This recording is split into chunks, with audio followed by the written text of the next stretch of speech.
O'rtoq bir katta mashina haydaylik biz ham endi. Tepadan qarash ham zo'r bo'lsa kerak. Assalomu alaykum. Aka, Katta mashina olgan ekan. Ha? o'yinlaringiz art beraymi? Artar. Xullas ko'rmaysan kichkina. Ey, to'xta. Mana bundan men mashina baloni ham artmayman. Yaxshilab art.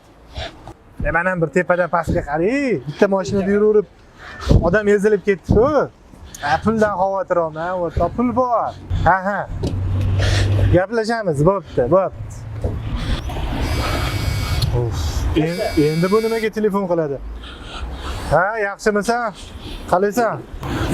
O'rtoq, hozir pulim yo'q. Ozgina sabr qilib tursang bo'ladi-yu hozir shu narsani. Qanaqa ulfatsan sen? Ha, nima qilibdi? Ikkita zavod ishlab turgan bo'lsa?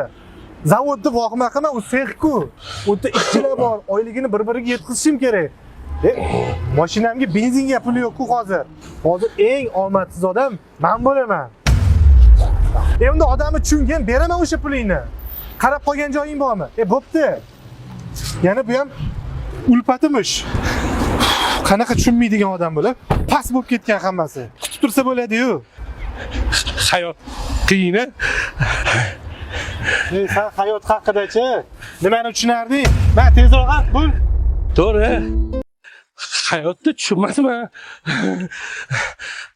Tug'ma nogironman, oilamiz nogiron. Meni-chi aqli zaifam deyshadi. Lekin shunga ham shukr qilaman. Chunki Xudo meni sen va senga o'xshaganlarga o'xshatib qo'ymaganiga shukr. Kerak emas. Pul kerak emas.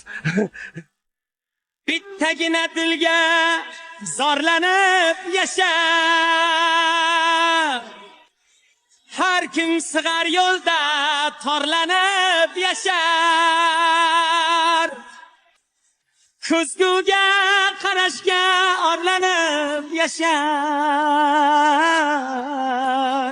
Umrida bir bora sevilmaganlar, meningdek bir bora sevilmaganlar.